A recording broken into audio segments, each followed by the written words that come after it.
We live? Yes, we Oh, are. okay. Sorry, I'm zoning out there. Going. So, welcome to the live stream. My name is Joe, I'm Mio. and this is Mio, and we are going to be discussing part three of the Beatles, Peter Jackson, Get Back on Disney Plus. The final episode. So we watched it. We sat on it a little bit, thought about it, and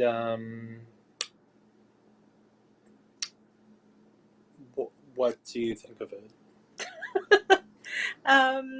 So we watched it a couple of days ago, and so it's been a couple of days, and it is a lot to take in. Mm-hmm. Um, the and we decided so last time. So if you watch our second Hello. one, hey, thanks for joining us. If you watched our reaction to the second one, you'll see that we were fresh off of watching that one, Mm-hmm.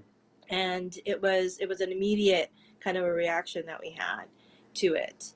And this time around, there's a couple of couple of days that ago that we watched it, and to be honest, when I was watching it, I wasn't in a super good mood.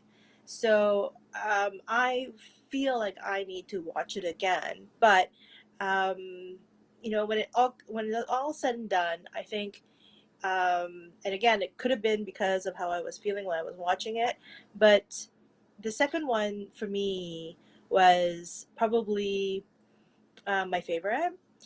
This one was different, and I can appreciate why Peter Jackson, who directed this Get Back documentary out of the 57 or 100 hours, like you hear a lot of people say different things about how many hours there were in all this footage that they had.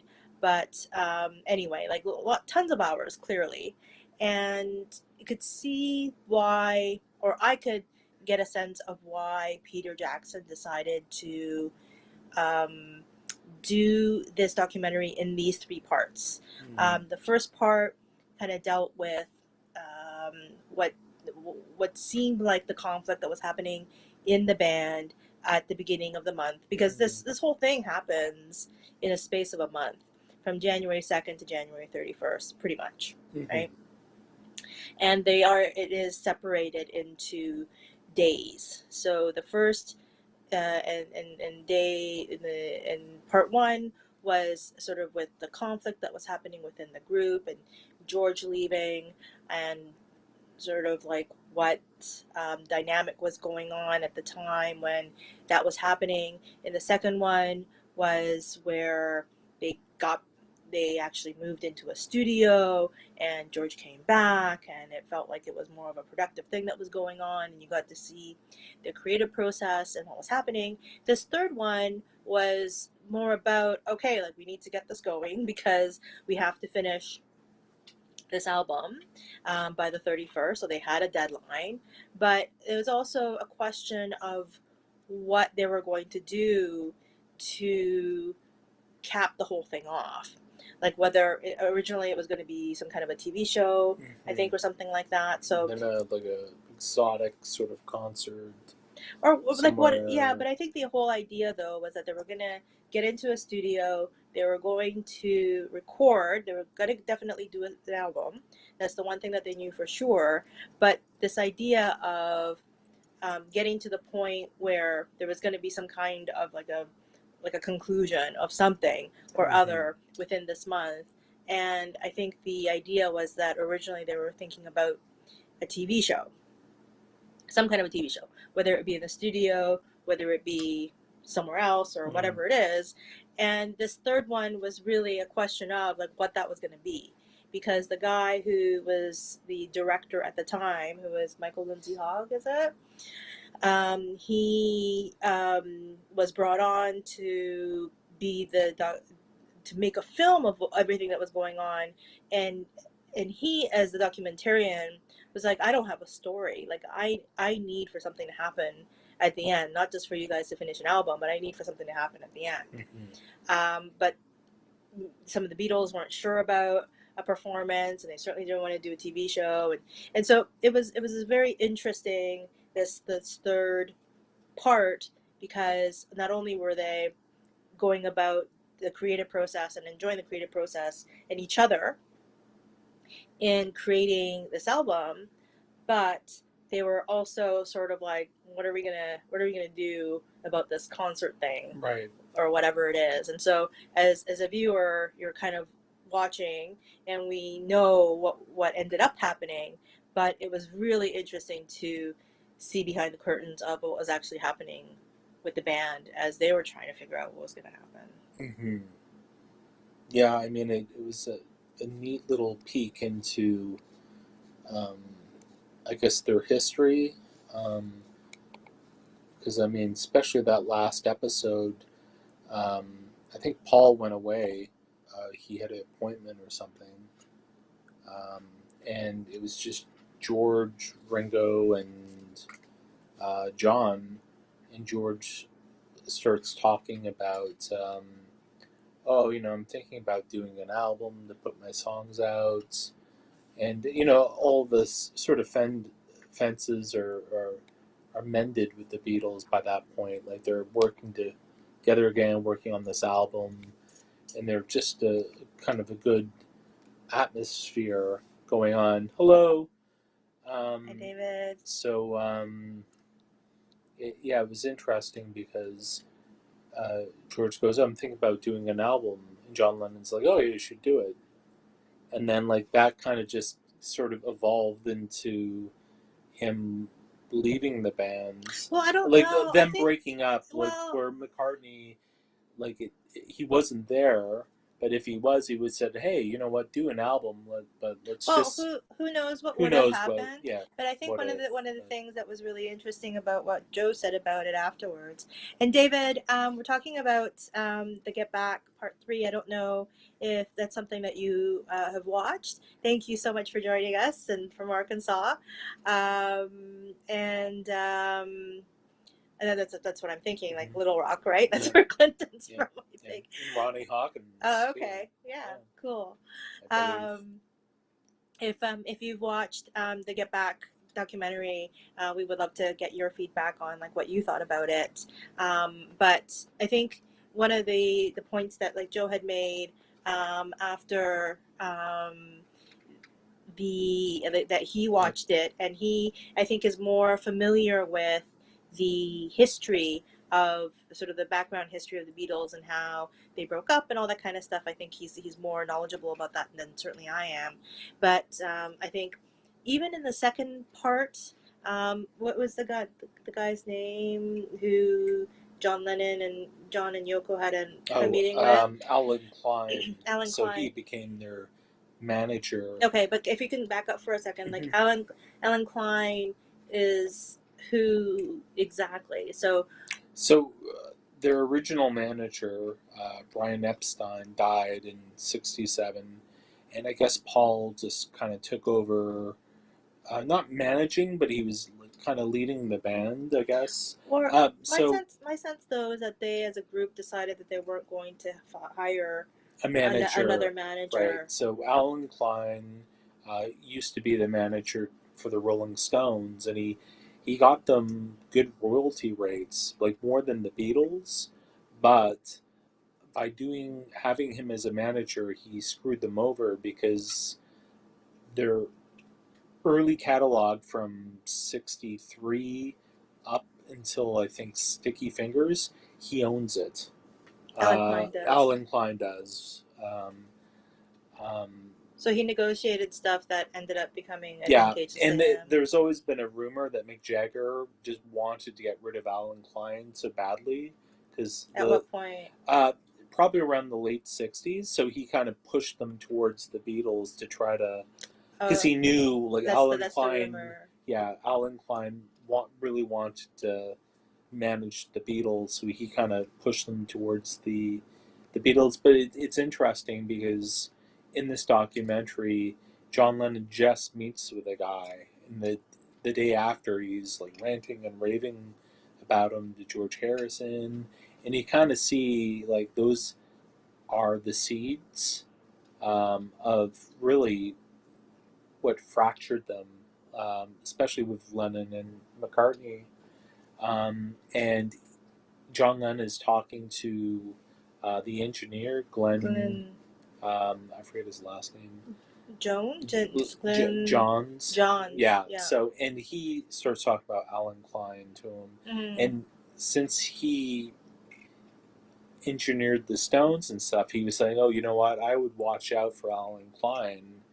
You know, like He was, like yeah, he kind of like he dropped a was. little thing saying, "Oh, just be careful what you talk about with Alan Klein," or like kind of giving John like a warning, hey, you know, he's not all that great because, you know, just ask the Stones about him, you know. Well, I think the So way that he talked about it was interesting because there was almost like cross talking that was going on because like John was like, yeah, he's this guy, he knows his things, he's really fascinating, he has these mhm. ideas, and we talked more, and the meeting kept on going and all this kind of stuff, and Glenn Johns was like, well, yeah, he's an interesting guy, Yeah, that's what he said. and it's I think that whenever people say things like, "Oh, that person's interesting," or "That person is," it's sort of like this cloaked kind of sense of like, "Oh, I wonder what this person really means."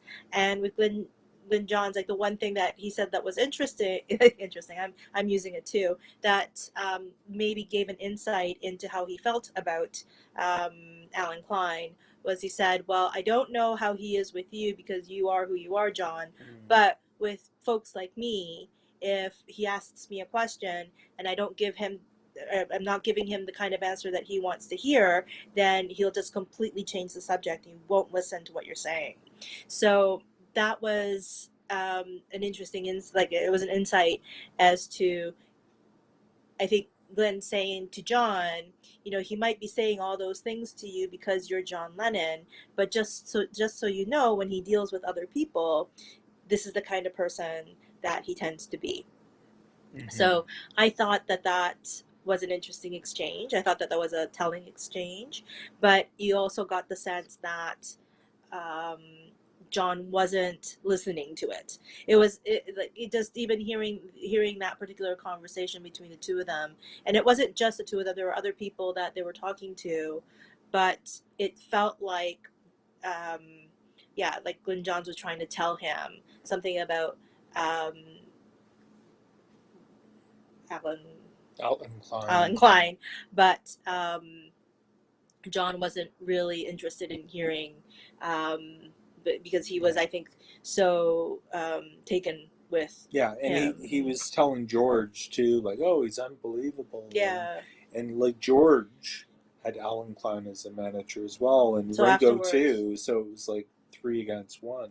well, so what ended up happening? So we're just kind of jumping all Mhm. over the place.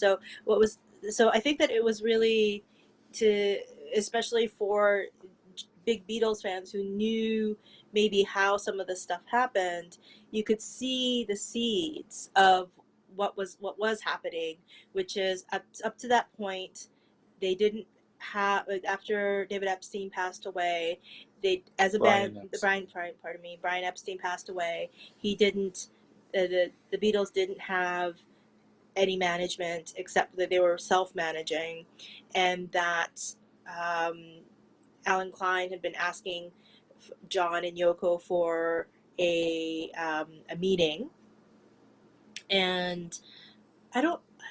I think it was in this one where, or maybe it was something else that I watched, but Yoko was saying that John kept saying to her that if the person wants to speak to her to make a meeting, as opposed to just trying to get her to get to John. Mm. And and and I think that it was her talking about Alan Klein, in that he took an, like, well, I guess he was a smart guy, like rather than just treating Yoko as somebody who is just a gateway to John, he spoke to her, and she went to John and said, "So this is the kind of guy he was. So is that something that you're interested in Mm-hmm. maybe having a meeting with him about?" And so John and Yoko had a meeting, and then they set up a meeting with the rest of the Right. Beatles. Yeah, and they talk about that in the documentary as well. And it sounds like, or it seems like, watching the documentary, the that Paul left, wasn't really interested, but John stayed. And I guess John and Yoko stayed, and maybe the others, I'm not sure. And as Joe just said, in sort of what ends up happening historically is that all the three of them, which would be John, George and Ringo. George and Ringo, end up having Alan Klein as a manager, but Paul didn't like him, and my understanding was that he did want to have um, Linda Eastman, or they end up getting married, but Linda's father to manage their stuff, and I think that he did end up doing some of that for Paul, right? Yeah. Yeah, and then that ended up actually, my understanding again is negotiating like a good deal for him as a solo artist, Mm-hmm. for his publishing rights and things like that. Yeah. So I mean, it's interesting to see the seeds of that happen, and really, yeah, lots of drama, lots and lots of drama in the Beatles. Mm-hmm. But it was fascinating to see that because I've only read about stuff, so a lot of that stuff in books like biographies and stuff. Like, one of the, it's still an excellent book, is Hunter Davies' "The Love You Make." I believe that was published in like 1982 or three. It's Mm-hmm. like one of the first rock books I ever read on the Beatles, and that had a lot of the drama with Alan Klein and the Let It Be sessions, and but it was just fascinating to actually see footage of it, of them actually talking about these things, like Mm-hmm. outside of the music and stuff. What did you I think? just want to Sure. mention how David did lots of drama here, and I don't know if you're still with us, David, but please, like, if you have your thoughts and like feedback about the Get Back documentary, please like throw it in. And oh, here we go. The most famous band in history, no manager after Epstein passed. Yeah, Mm-hmm. and it is pretty incredible that for the last few years of the Beatles, that they weren't managed, that they were self managed with all that stuff that was going on. Yeah, and I think maybe they could have done without a manager. Well, they Uh, did end up. yeah, I mean for a little bit, but I think with them starting Apple, um, I think that's really where they got into a lot of trouble, like financially, and because they everybody does that now, starts their own corporation and all that kind of stuff. But basically the Beatles were just kind of did it and said, "Oh, you want a record contract? Okay, or you want to make a film? Okay, here's like thousands of dollars." They were bleeding money Mm, in 1969 right. because you just look at There wasn't a person that was outside the band that was maybe that could be more objective about their business, right, to be able to provide them right, with some just feedback. saying no, you should do it this way, or Mm, and I mean, I guess that's really it. I mean, um, so you can kind of see why they wanted Alan Klein, because he probably said, you know what, I'm going to get you guys the best royalty contract ever, and like if you're being screwed over from 62 to 1969 by Capital or EMI. but is that what was happening? Yeah, yeah. So he actually got them a better record rate, saying he re Alan Klein yeah, did after the Alan, fact. yeah, because he went Yeah. in saying, you know what, like, because the Rolling Stones were making more in Right. royalties than the Beatles were, Hmm. so it's kind of So crazy. so David's saying he's only seen pieces of it so far, then you're Mm-hmm. gonna watch it over the Nice. holidays. Yeah, I would definitely space them out Yeah. because it is like we're talking about 7.5 hours or Yeah. something like that. It really is really fascinating. But the thing that helped me have another way of looking at this was watching a Peter Jackson interview that he talked about how he made certain decisions about this particular documentary. And he said that one of the things that he could have done, which a lot of documentaries do, which is to get people after the fact to talk about the footage. Mm-hmm. Do you know what I mean? Like you when you watch documentaries, you could see either people recreating a certain situation, or you see documentary footage, and then people commenting on it Mm-hmm. to give their opinions and maybe their context to it. And Mm-hmm. so, as a viewer, you don't have to do as much work because there are these interviews and people that frame the story for you. But Peter Jackson made a specific decision not to do that because he says it's like, well, it's 50 years ago. So what people remember now might be very biased, or, not as accurate as what was going on then. And that Peter Jackson also felt that it was possible to tell a story just based on the footage that he was seeing, which is like hours and hours and hours of footage that the guy, the original director, that it was able to give. And actually, having seen that particular interview with Peter Jackson, I also had a better respect, or a respect for Michael Lindsay Hogg, who is the Mm-hmm. original director, because in it, I don't like how he comes across. Yeah. He's always sort of inserting himself in these ways, and it's like you're not part of the Beatles. Like, you're a guy who's there, who's been um, hired to do a film for them, but it's not like, he's sort of inserting himself and trying to. It feels like he's trying to make decisions and trying to steer the band in a very certain kind of a way. Right. And I was just like, like, get out of there, like, Yeah. just do what you need to do.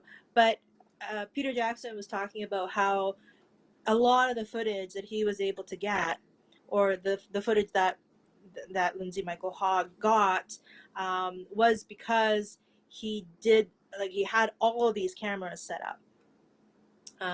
When they end up doing the rooftop concert at the very end, so there's 11 cameras that they had set up. Yeah.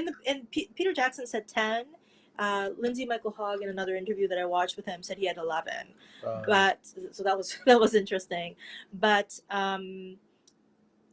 that's a lot of cameras, and even in studio you felt like there were a lot of cameras, and apparently there were. mm-hmm. And one of the things that Lindsay Michael Hogg did was he put tape over the lights of the cameras, and he would just roll it and just walk away. And so the Beatles didn't know which cameras were rolling at any given time, and because he would just put tape on the lights and just walk away once the camera was set up, the Beatles just, they couldn't just look to see which camera was running, and try to maybe not be as candid and stuff like that. But because he had all these cameras running, and the Beatles didn't know which camera at any given time was running, that's how they were able to get a lot of the footage that they were able to get. So I was like, okay, well, clearly, he was doing some work Mm-hmm. that allowed for Yeah. this documentary to exist, the footage for this documentary to exist. So I was like, oh, okay, well, he was maybe doing something more than just sitting around and smoking Yeah. and trying to tell the Beatles what to do. But David here, he's saying, is a fly on the wall perspective.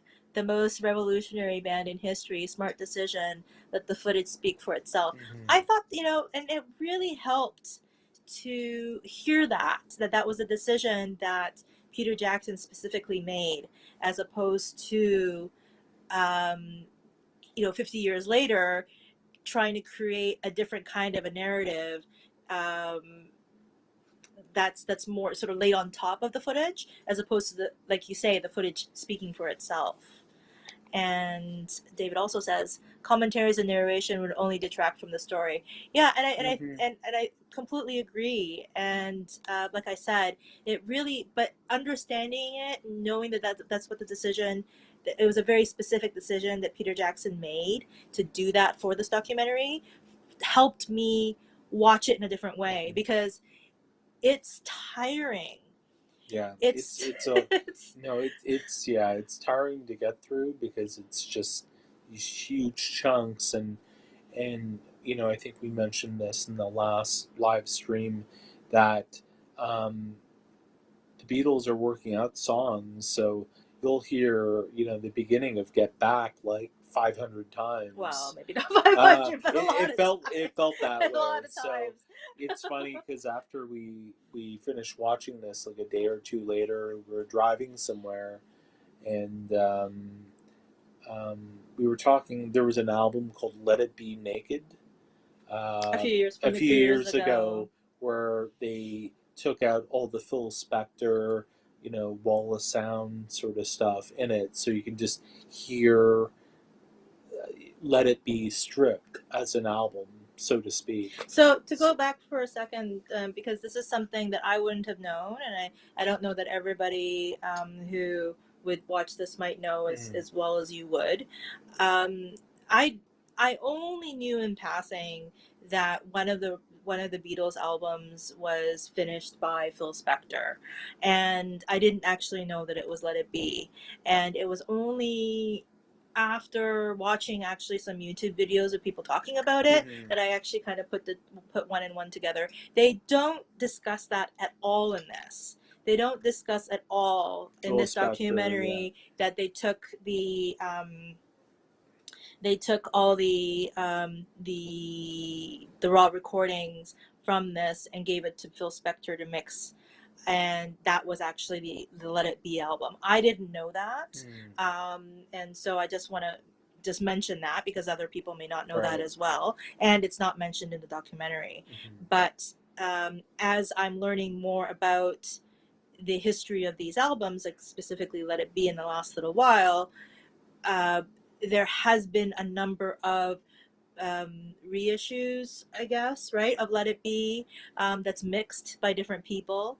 And so a few years ago, there's something called Let It Be Naked, which takes out all the Phil Spector yeah, stuff.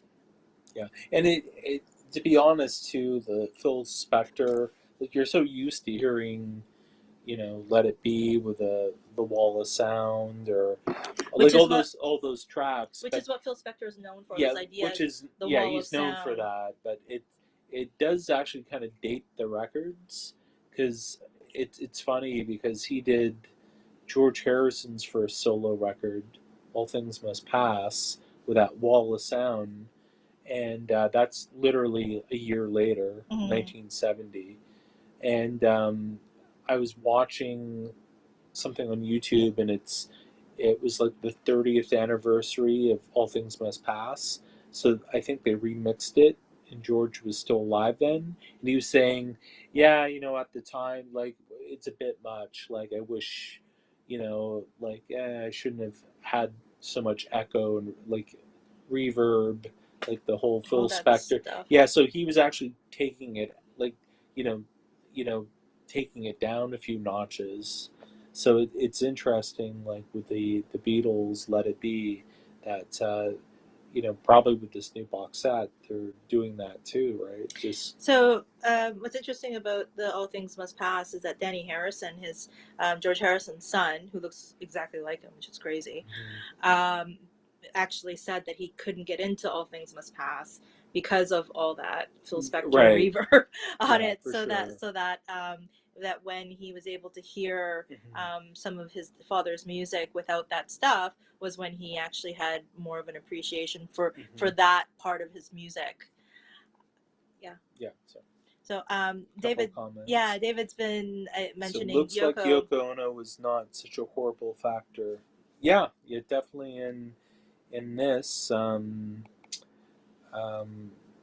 yeah, the Beatles don't seem to mind her at all, and she's not screaming, and you know, she's either doing artwork, she's sitting there. In one of the early ones, she actually bought like a sheet music, Beatles sheet music, so I guess she could follow. Um, Well, it's strange because they were writing new music, and she but had. but they were playing older music too, so You're right. maybe she wanted to see. I wouldn't be surprised if she actually can read music, Yeah. and so maybe she was familiarizing Hmm. herself Hmm. with that part, like the technical part of their music, even though they themselves, like the Beatles themselves, don't Hmm. actually read sheet music. But this is interesting. What David said was she was a horrible vocalist. Hmm. So we had a live stream last Thursday where we put together a um, a lineup of the worst um, music festival that we could Yeah. all think of, and Joe had John and Yoko on his festival lineup because of two of the albums. Two Virgins and Life with the Lions, Yeah, just like that era. Just because it's just like it's not even like Revolution Number Nine where it's it's interesting, like a sound collage. It's just like noise, mm, like. But anyways, yeah. I mean, she. Yeah, I would say Yoko has musical talent, but we don't it's a know. different it's a different cup of. There's a couple songs she did that I think are okay. And I get it's more like performance art and stuff, I but bet she's classically trained in something though. Like I think mm, like I don't know. I don't know. This is me just speculating, but she comes from a I think a pretty wealthy Japanese right. family, and Japanese folks like tend to be very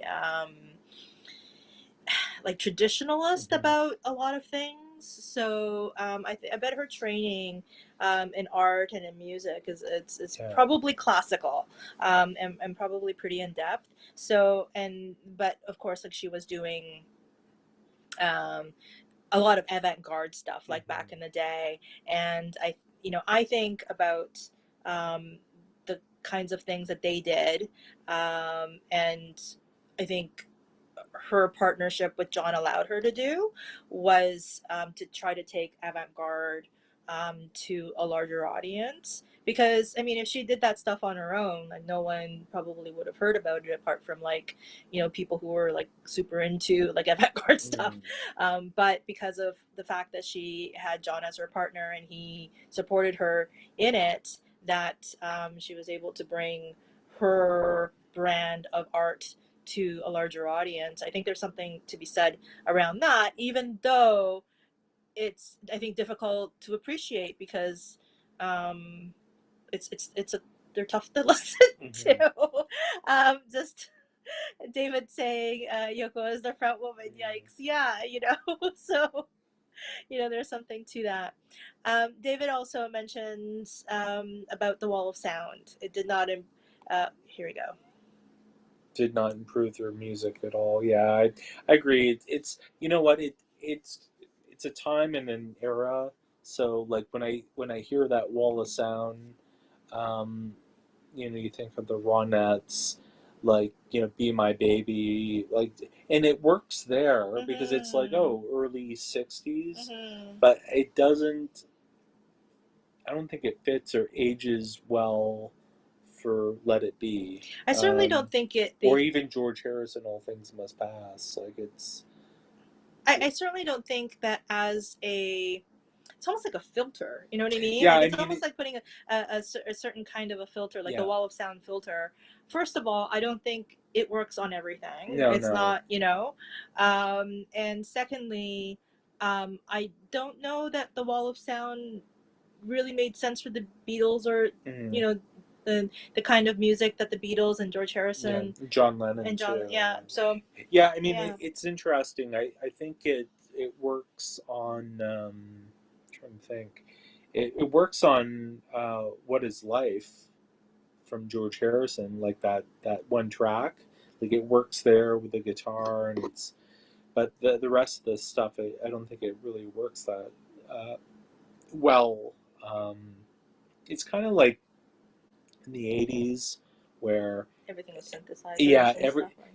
everything was so clean and overproduced, and like '80s saxophone. You know what I mean? Like every song had like '80s saxophone, But there's something right? about So like it it dates dates it, it. right? Yeah, For sure. it gives So it a certain sound. There's something about the wall of sound though, which is like putting a reverb on yeah, everything, and not well, everything. yeah, and he would do it like 10 times, Yeah, you know. yeah. So So again, it's not. This isn't something that's um, discussed on none of the Phil Spector or the Wall of Sound or how it ended up being mixed at mhm. the end. It's not something that is mentioned. Like not an inkling, Yeah, not yeah. even. McCartney hated it. Like when he heard what Phil Spector did to the long and winding road and everything, like he hated it. So Yeah. So, but that's not part of the no. documentary, and but it is interesting to hear all of these songs being birthed because that's what it Hmm. is. Like every single song Hmm. on the Let It Be album is like you hear it being um, put together, and what is maybe the reason why it sounds the way that it sounds, or that line is there in the way that it is, and it's that, and is you see some of that, a lot of that actually in part two, which is what I loved about part two, is just seeing the four of them creating. Hmm. And you certainly can see that Paul has a very specific style in the way that he wants for his songs to sound, and how like it's almost like he can hear it, whereas in his head, and he's trying to get people to recreate what he hears in his head, whereas John, the way that he seemed to have his writing style seems to be around sort of like maybe he gets an idea outside of the studio, he comes in and gets people to noodle around with him to get there, and then they all bring their personalities and their characteristics and their talent to the studio, and you can just hear it evolving and evolving and evolving, and it was an incredible thing to watch. And I think, and I said this in the last for the part two as well, it's just a master class in creativity. A master class, I mean, you literally see these four people whose music has withstood all this time, and for so many people Hmm. to still believe that they're musical geniuses, to be able to watch and learn how they came about, and what and toward the end of their Hmm. musical partnership as well, where and how they created was, it's just an amazing thing to be able to watch. And like as David said earlier, to be a fly on the wall as history is being made is just Hmm. it's like a privilege, you know what I mean? Like it's the kind of stuff that we all talk about. It's like, only, if only I could be in the room, is like something like that is happening. So David was saying they had fun producing those songs. It looks like it was like a big game for them. Hmm. Yeah, like Yeah. they were, and they're so, and as much as like they had these other tensions, which is like maybe the business tensions, and um,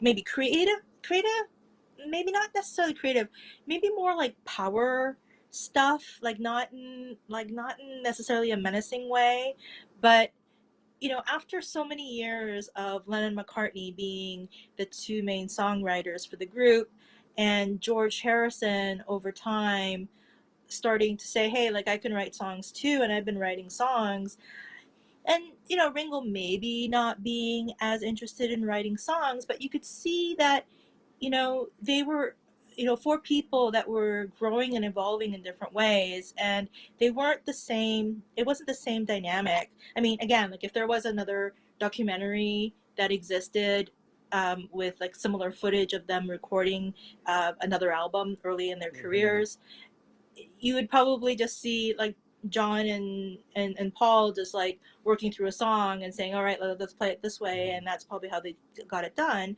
But you could see some of those, the dynamics of these four people who have gone through, years and years and years of experience together, and getting to like a mature point where it's like, no, well, I have a voice too, right?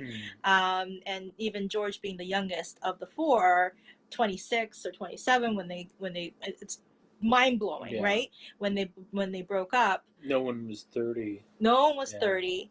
And George, though, and there is this one scene like right before, and Joe talked about this a little bit earlier on tonight, where George is like, yeah, I think that each of us, because I have all these songs and I like just in my head and I just want to get them out, and I can see how I could do like solo albums, but then come back to the Beatles. Like we can all do that. We can Mm-hmm. all get our individual creativity out by doing our own albums and then coming back and still being the Beatles. Mm-hmm. And but what was so interesting about that scene is how almost like you can almost hear the timidness in George Harrison's voice as he mentions that, or he talks about that to John, and John is so completely supportive of it. Mm-hmm. And we, as we know, George went on to record some really amazing stuff of his own, and had his own style, and even within the Beatles when he recorded some of the stuff under the Beatles banner.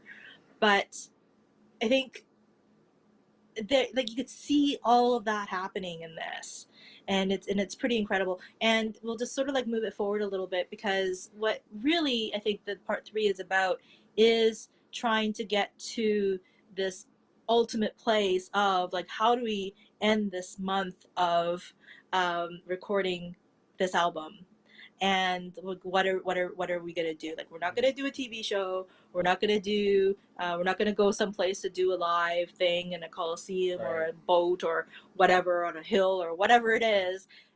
George was really against doing something live, it seemed, and Paul wanted a very specific kind of a situation, something that was a little bit more dynamic than just playing in front of an audience. And Ringo didn't really seem to have an opinion one way or the other.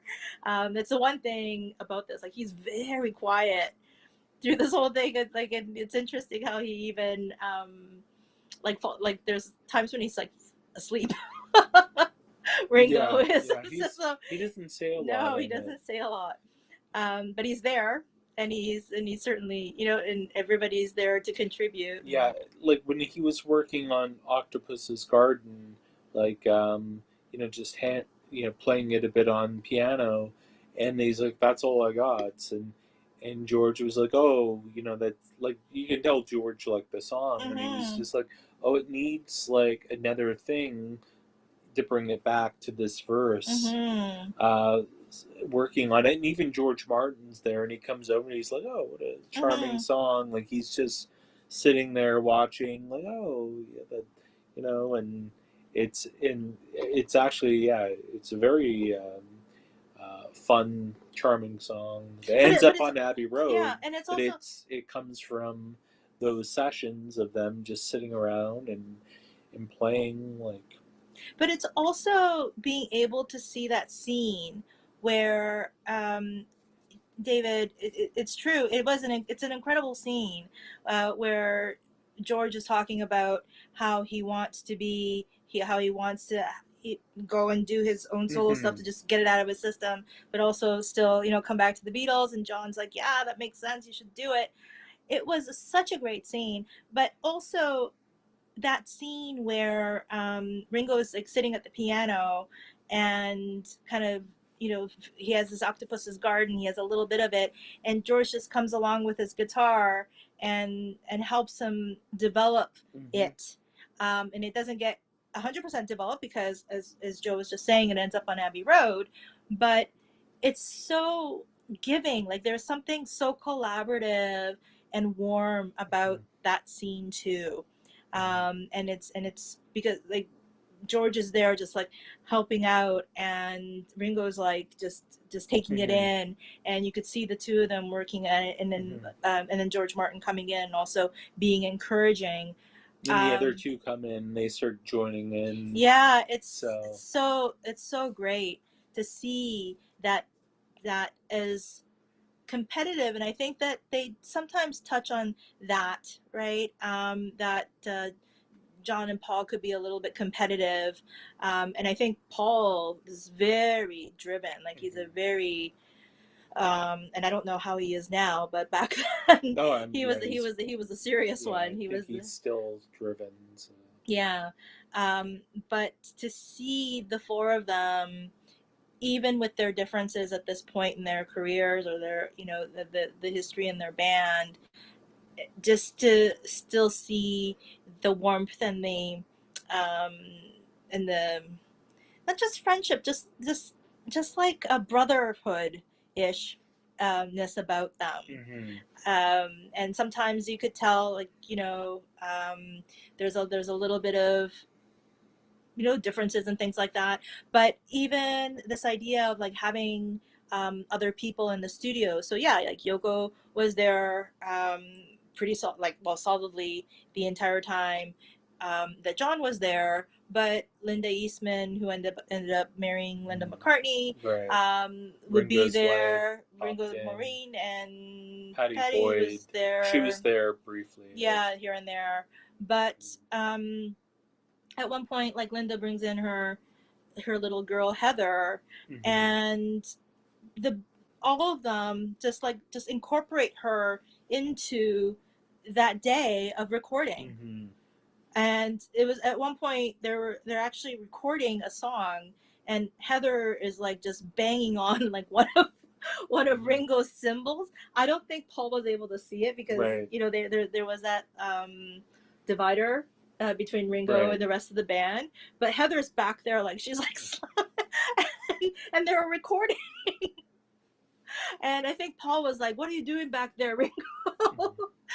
and and Ringo's like, in the meantime, like he's, you know, drumming, but he's also Mm-hmm. has this little girl that is like banging along with Mm-hmm. him, and it's just so there's so much sweetness and what was happening on top of everything else that was going on too. So I just also mentioned David was saying Billy Preston was there Mm-hmm. too. How awesome was that? So incredible. And we talked about this in the part two of it because that's when he came in. So once came back into the studio, or they came into the studio at Abbey Road, and they decided to It no, was it was Apple's. Apple's Yeah. that the basement of Apple, on Savile Road, and um, that's when Billy came in just for a visit. He just happened to be in town because he had some TV gigs or something like that, and they were talking about getting a keyboardist in at some point because they felt like they could just use a fifth.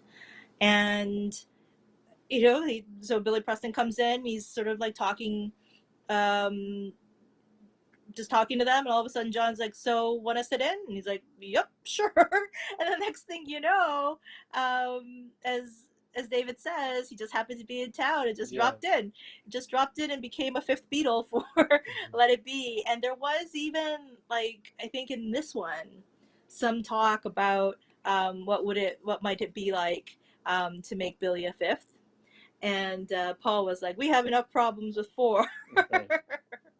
But it does say on the single label, I believe, um, you know, Get Back, the Beatles with Billy Preston. Yeah. So Yeah, and as you say, David, we need a keyboardist. You'll do fine. Yeah. Like imagine though that's it, right? That you're the Beatles, and if you need a keyboardist, you get like an Mm-hmm. amazing like world class keyboardist, like like like Billy Preston, or even this idea like well, I don't want to speak for Joe, but I am not a fan of Eric Clapton's, and you know, I can go on and on about why that is, but I mean, he is known as Eric Clapton, the guitarist, and if there's at one point, like John was saying, when George had left,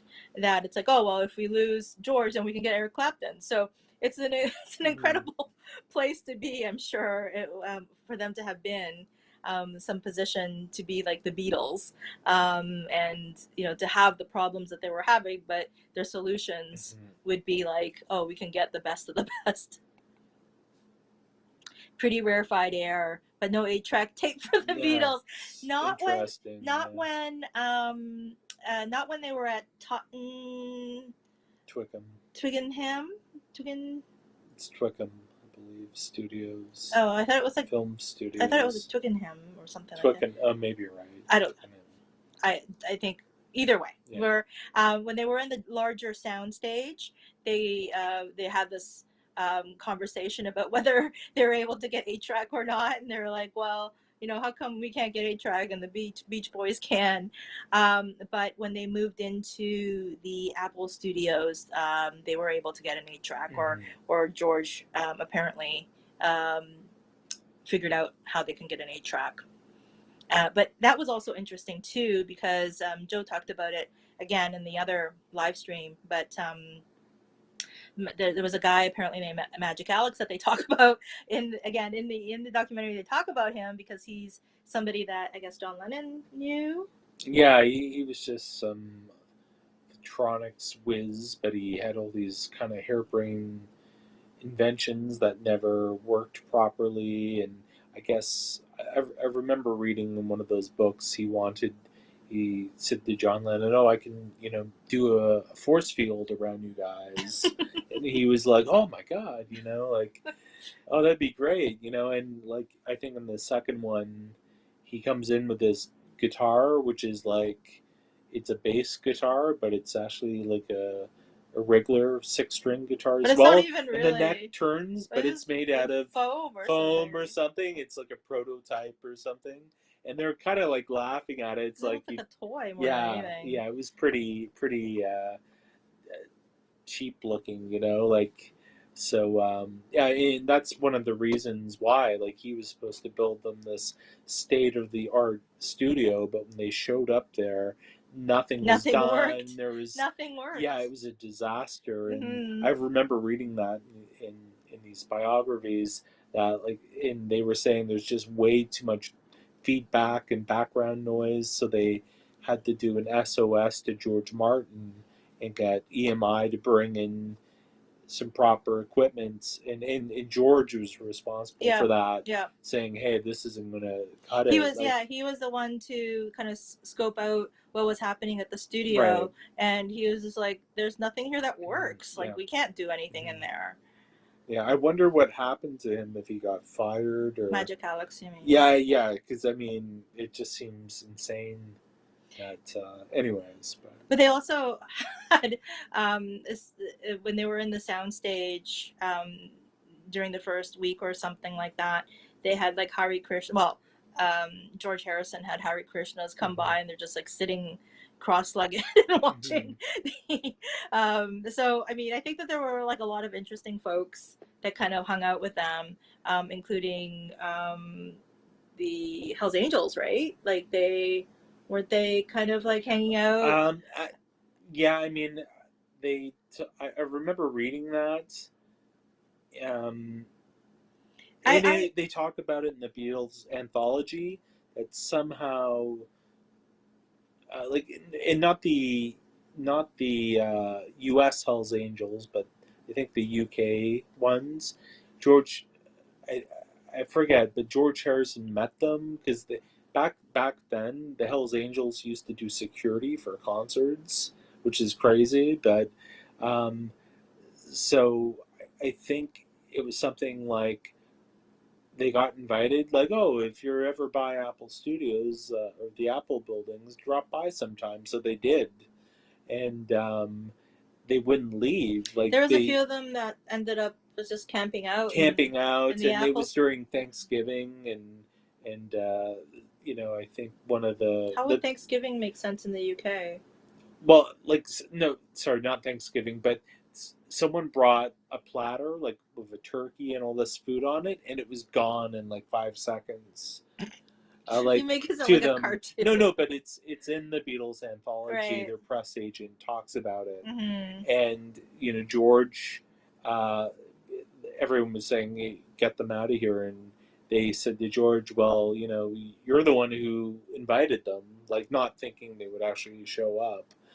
And so Or that I don't he think. actually had to go to them and say, well, yeah, you come and then you go, and basically they just left. But I But don't think George like is one of those guys that cares one way or the other, like whether like no, he shows up or not. yeah, like he said it probably as a thing. Oh yeah, yeah, yeah, I bet sure. no, I bet George was somebody who was like pretty sincere because I mean, like he had like Harry Christians like show up Right. at the recording studio and stuff like that. So well, the recording and the sound stage that they were at. So I don't get the sense that like if he was like show up and when they showed up like until somebody said, hey George, you gotta ask these guys to leave. Hmm. I don't think he cared one way or the other. He seems like a he seemed like a very interesting guy that way, just like accepting of different things. But um I can't remember why. Like so Harry Krishna, we talked about the Hells Angels because I brought that up, sorry, Hmm. which is like stuff that doesn't get talked about at all in this documentary at all. But the fact that when they first decided to move into this a proper recording studio, and they didn't have what they needed, and so that had to be delayed by a couple of days while they were actually putting together an entire recording Hmm. studio. They had not the Magic Alex, I guess, whatever he did, they couldn't use at all. So they had to start from scratch. They had to bring in all this equipment, and I don't think like a recording studio is something that you just put together in 2 days. You have to position things in different, in certain ways and make sure the acoustics work. But so what's incredible about this, and again, like you could see it as part of this documentary, is that not only are the Beatles trying to put together 14 songs for an album, trying to think about how they're going to do a live, whatever it might be, and also putting together a recording studio Yeah. at the same time. It's just like, and to see all of that happening Hmm. is so incredible. It's so crazy that it is such a treat to be able to watch. Hey Karma, Bye. that was a really nice way to put it. Hi you two. Which I wonder what you're talking about specifically, Karma. I hope everything's good in California. um, in terms of nice way to put it.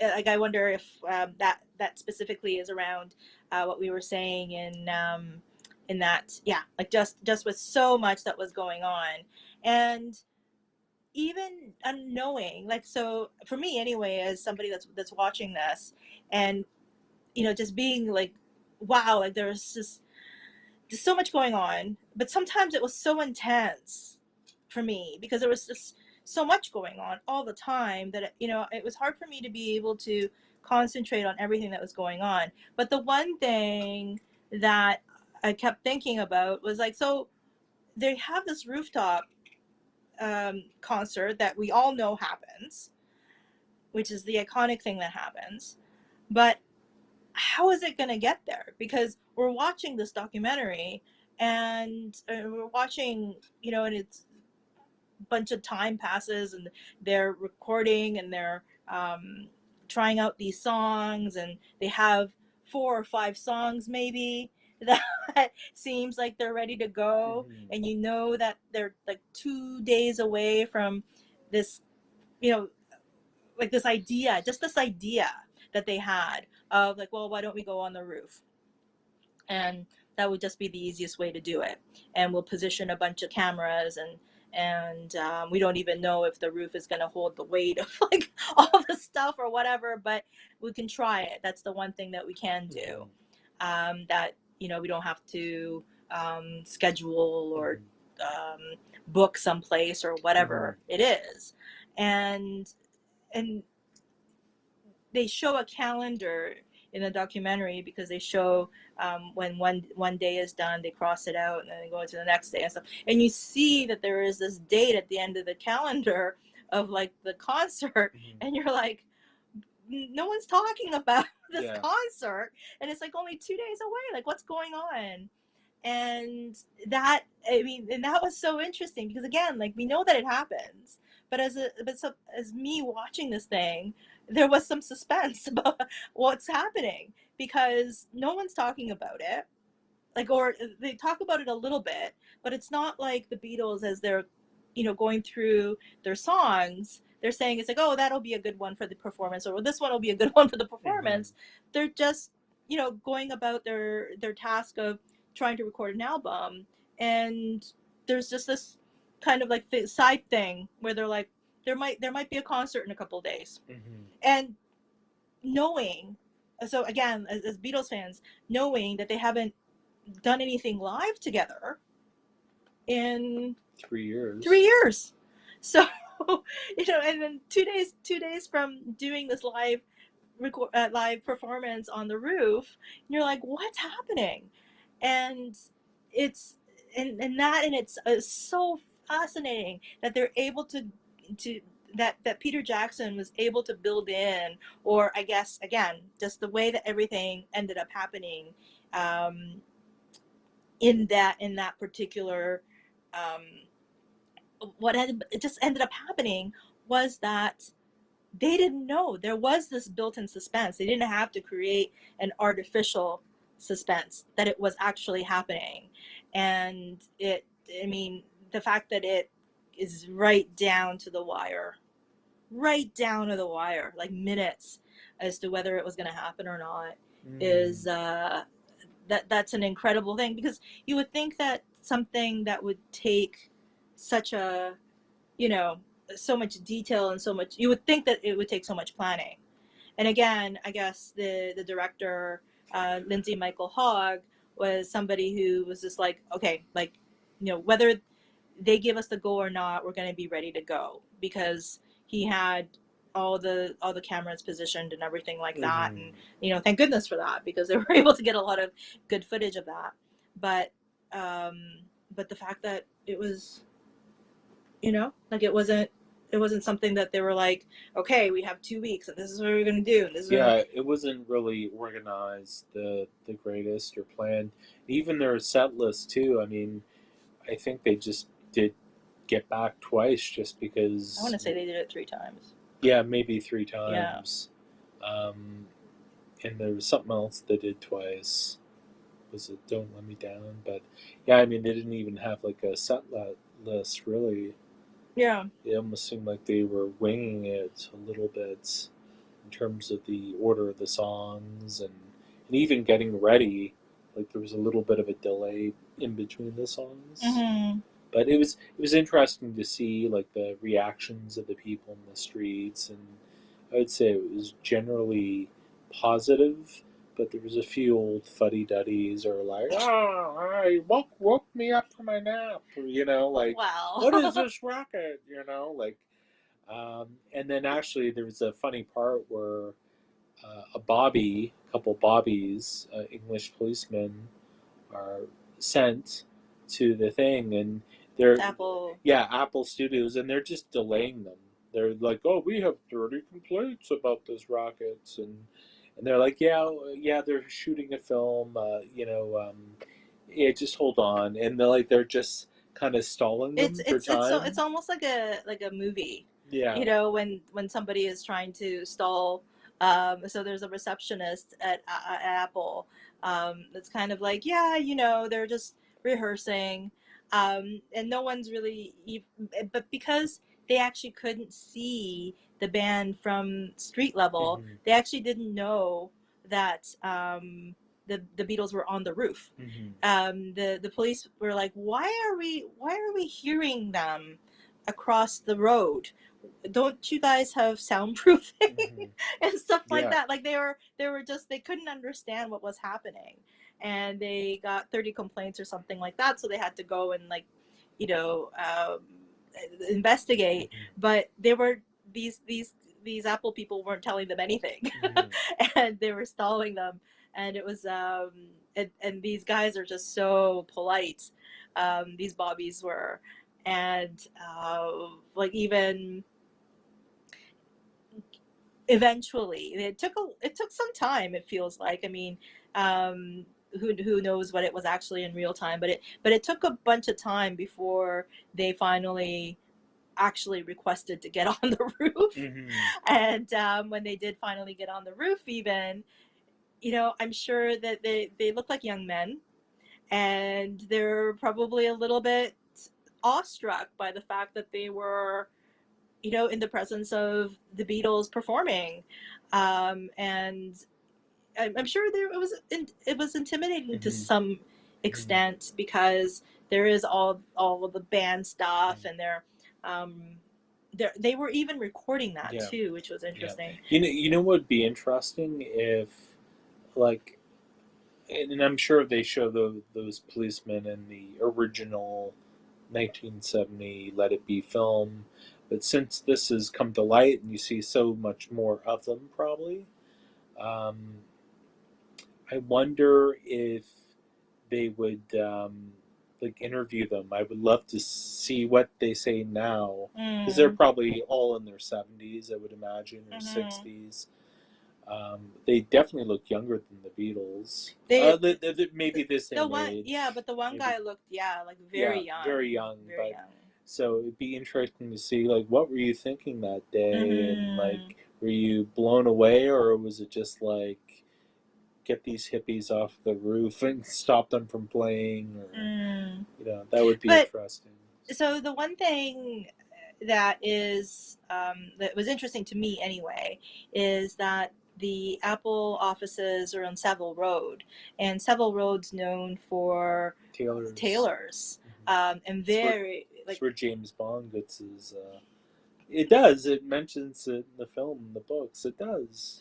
because, like, James Bond is a real person that's going to No, but Ian Fleming used Savile Savile Road Road. Yeah, yeah. as, so James Bond has his tailor there, right? hmm So So, when you say, as Joe says, fuddy duddies, fuddy duddies. I don't know. I've never Mm, heard it from anybody yes. else. But Come on. it's a pretty conservative. Like, when you think about it, it's I would imagine that it's a very conservative Hmm. area, Hmm. but Especially back then. especially back then.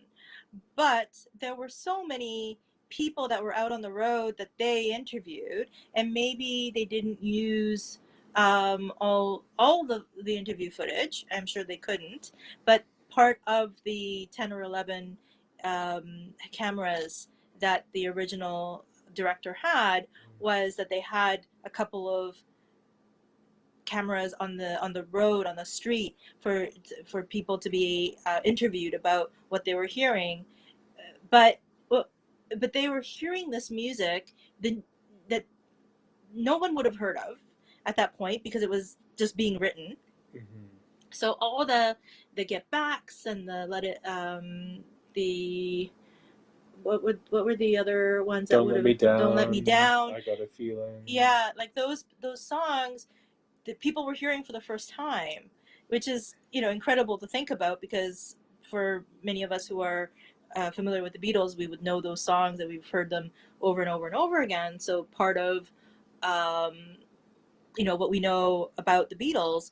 But these people who were, like, standing out on the road and listening to them, not knowing who was actually performing, even though most people figured out that they were the Beatles, probably knowing that Apple Hmm. was right there. And and they would ask a lot of different kinds of people on the street, so what do you think of this music? And they're like, oh, it's nice. It's the Beatles, isn't it? And even there were older folks too who were saying it's like, no, like this is great. I think that the Beatles are great.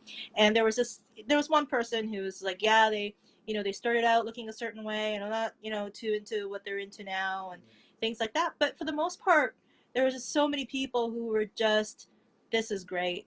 This is really enjoyable. This Yeah. is like a There's a treat. couple. There was a couple fuddy duddies that were complaining like a Yeah, woman, and that one guy like, oh, it doesn't make any sense. yeah.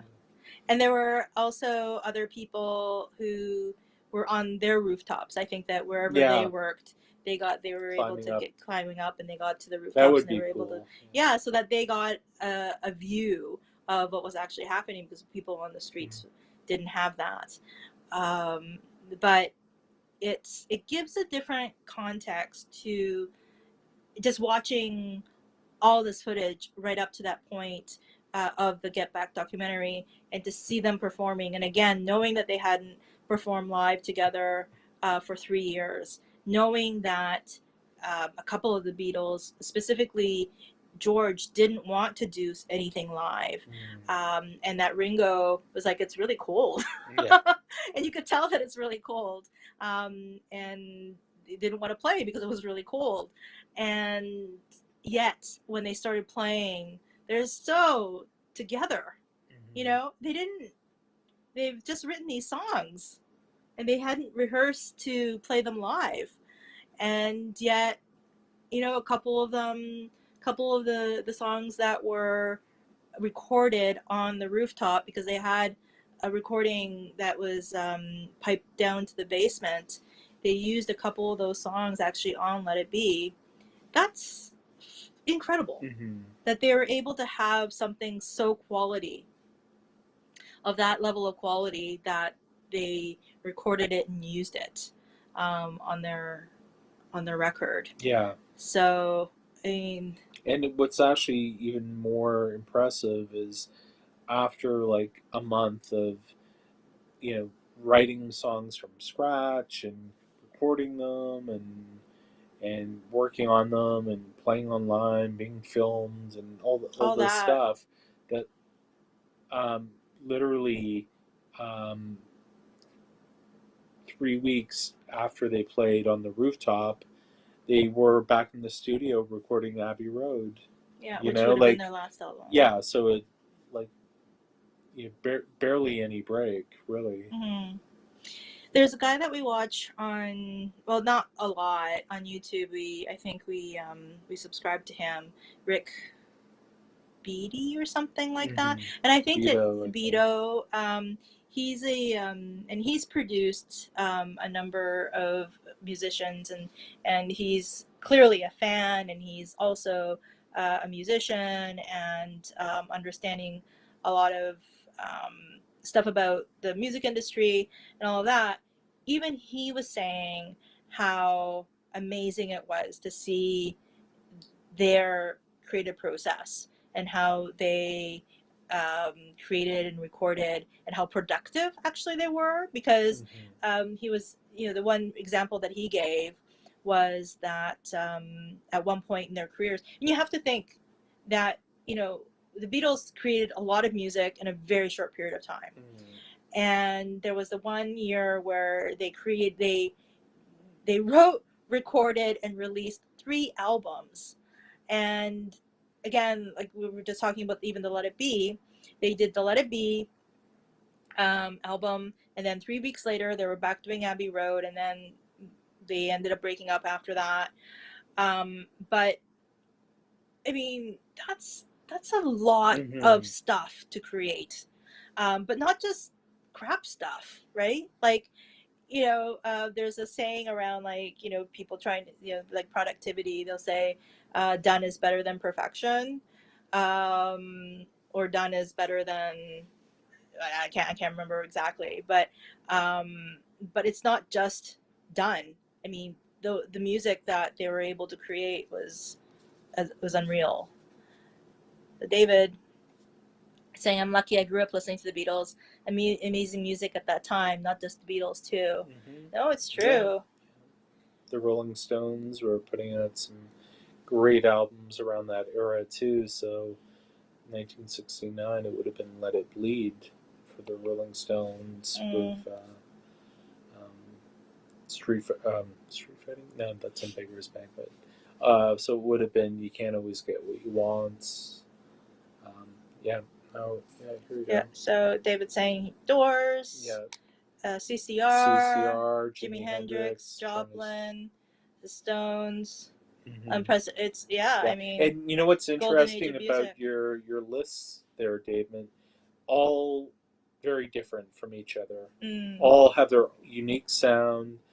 No band, none of those artists sound Like uh, yeah, like anybody else. like anybody else. They all sound different. Where a lot of music now, a lot of artists sound exactly the same. Hmm. The musical hair. Yeah, the musical hair. And yeah, and that too, right? That Hmm.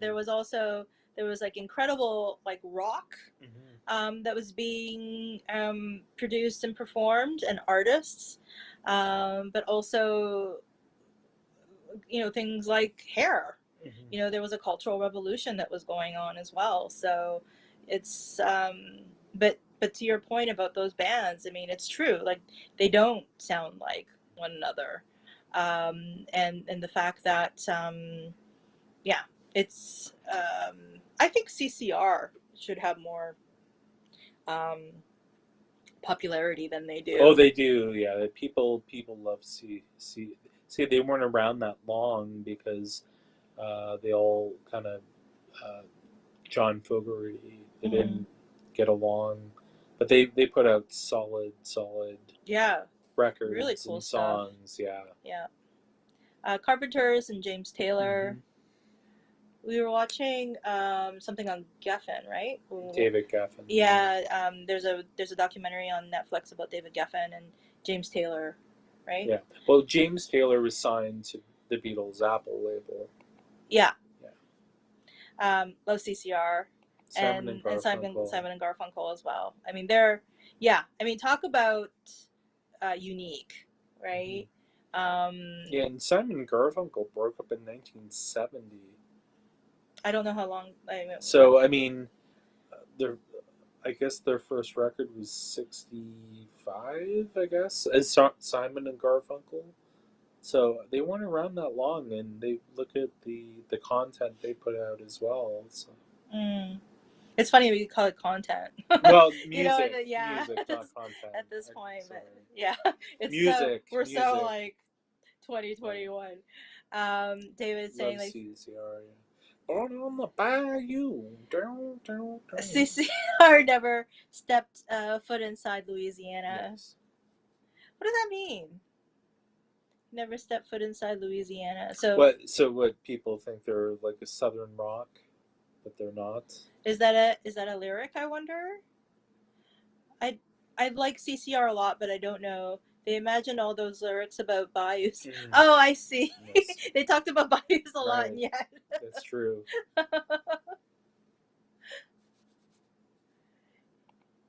Yeah, I mean, I think your knowledge of these bands are a lot deeper than mine, because Yeah, especially you may be on certain ones, but I don't know like a complete history of a lot of the bands. mm,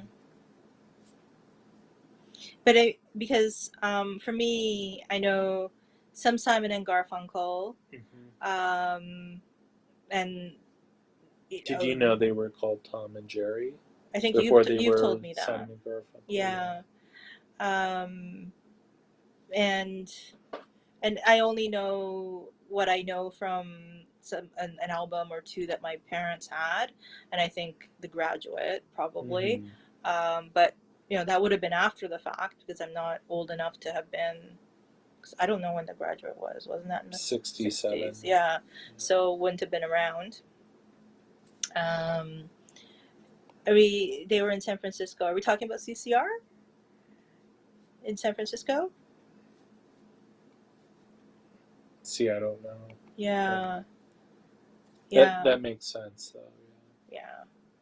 And the Doors, I mean, The Doors are, from LA, pretty much. LA bands and Jim Morrison. There's a few Doors songs I like. I think probably my favorite is LA Woman. I think that's just got a cool bass line and a mm, cool sort of groove. Um, and obviously their first album too, like This Is the End.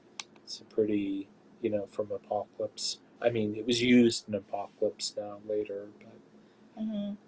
The whole culture shifted in the 60s. mm-hmm, Yeah, it absolutely. did. Yes, CCR were San from San Francisco. Francisco. Yeah. I mean, what's interesting is I don't have any siblings. So any music from the 60s um, that I would have heard Mm-hmm, about was from my parents. But my parents are interesting folks. Like we're first generation immigrants. So my parents, I think, were in San Francisco in early 70s, maybe late mm-hmm, 60s or something. I have to ask my mom actually about that. So they had I don't know, like it's weird that they actually knew about this stuff and they had albums and things. Because yeah, like I don't know. The Japanese people, like I guess like some of them were really into some of this stuff, I guess. But yeah, I don't know a whole lot about those bands. Like I said, like I know some music from the stuff that my parents had, but it is like, you know, we're probably too young to really speak to it specifically because we can't do it from experience, certainly. But I mean, the kind of stuff that, was being produced and what people were doing in the 60s, not just musically, but artistically, mm-hmm, um, is a pretty incredible thing. And to some degree, it's too bad that there isn't that level of, I don't know, like innovation and creativity that people, are maybe taking shortcuts because there's so much technology that people can use to just create different things and like auto tune and all that kind of stuff, so that and maybe we're at it, but we're at an age, Joe and I, where things are beginning to sound the same, just like how my parents at some point was like, oh, this stuff sounds the same, all the stuff mm-hmm. that I was maybe listening to growing up in the 90s and 80s, 90s and 2000s and stuff like that. But yeah, David says before the 60s there was Perry Como. Yes. And Karma was saying about Yoko. We talked about Mm. Yoko a little bit before um, you came on, Karma. Was there something that you'd like to maybe talk about in relation to Yoko? Because it was really interesting in terms of the documentary, that there wasn't specific friction that was present in relation to Yoko being there. And we can talk, um, you know, separately, I think, about the stuff that she and John did together, or she, was a part of, or whatever it is. But in terms of this particular documentary, anyway, and the Let It Be sessions, it didn't appear as though it was something that was an issue with the band themselves. Mm-hmm. Didn't feel it. No. It didn't seem like they minded. There No, wasn't no. I there mean, wasn't even. even that last episode where George leaves, they go for lunch and they come back, and everyone's just frustrated. What are you So, talking about the last episode? well, just how Yoko was, she's singing, and Paul and John, have feedback going through the amps. Like everyone's using it to break tension, I guess. And You mean in the first part? uh, oh yeah, sorry, the first part, the Yeah. first So part part, one. yeah, Oh, part one. okay. Sorry. No, because I was just like when George left, so I was thinking. Yeah, so I mean, they're jamming with her even Mm-hmm, in mm-hmm. this episode. she's singing, and they're jamming to something, and Heather is like looking at her like, Yeah, but then Heather also was experimenting with that too. So right. Heather is Linda Eastman's daughter, Hmm. who ended up becoming Linda McCartney. And Heather was probably like 5 or 6 or something, like very young. And again, like that part of the documentary was so charming because she was there for a day, and she was just part of the process, and they didn't, have her hush, or they just let her do what she wanted to Right. do and sit with whoever she wanted to sit with. And when they were doing this jam session, and Yoko was doing her thing into the microphone, and Heather, this little girl was like, "Oh, what's that?" But then when she, was when Heather decided to join in, she was doing some of you know Hmm. like Yoko stuff, and kind of like looking at Yoko, and of course, like, Yoko's interesting in that, like, there was no like reaction to like Heather looking at her and kind of like seeing like what she was thinking. But yeah, like it's yeah, like there's so much in this thing, so much. Hmm. And I think that at the end of the day, the 7.5 hours is, I would say, first and foremost, an incredible opportunity to see some, you know, creative people who are at the top of their game in action. Hmm. And I think there's a lot to learn, for me anyway. I learned a lot from watching it. I think that I probably missed a lot because there was so much that was going on, Hmm. and and it certainly is worth a repeat viewing.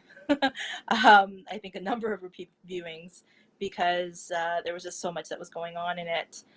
I mean, 7.5 hours is a long time to pay attention to something, Hmm. And for me, again, and the reason why we're even doing these live streams talking about it is because when I first learned about the fact that this documentary was being produced last year, it was around this time. I think that it might have been officially announced, and Peter Jackson was saying it's, just working on it, and it's being delayed, but it's being delayed to August 2021. I had just last year around this time, only 2 or 3 months previously, I'd been diagnosed, and was told that I might have, about a year, based on my diagnosis. And I didn't know a year ago that I would be able to watch this. So it's a gift for me, to have been able to watch it, and the fact that I'll have, I feel, some opportunities to maybe rewatch it a couple of more times, at least, hopefully. And so it's been, that's also something that I've been grateful for, watching this, to have had to be a lifelong Beatles fan, and literally a lifelong Beatles fan. And I think Hmm. since I was very, very small, my parents would play the Beatles. And so I would say that I knew the Beatles before I knew English, because I was born in Japan. Um, and so for music that I've known a lifetime, and to also have this opportunity to watch this, um, more toward the end of my life, is it's just been an incredible thing. So I'm so thankful for that. Yes. Yeah. And and if anything, it's definitely a recommended watch. Hmm. Uh, Yeah, for after sure. all that, and we've done a lot of hours Hmm. on this, in the last little while as well. It's definitely a recommend, but it's also, yeah, like it helps to have some context, like I talked about earlier, in that that it's that there's a story there, but it unfolds very specifically, and yeah, and that sometimes, we like, there's so much in, I think, in the storytelling that we have now, where we're kind of like spoon fed. Like everything that comes out of Hollywood is just so like, like this is setting up this, and this is setting up this, and this is setting up this, and Mm-hmm. it's not spoon fed. And so I think there's something also about that that's really cool. David is saying, a great discussion. I'm going to watch it over the holidays. I hope Nice. you enjoy it, and please let us know. We're going to have, oh, so one of the things that I want to mention, and thank you for hanging out with us as we were talking and rambling along about the Beatles tonight.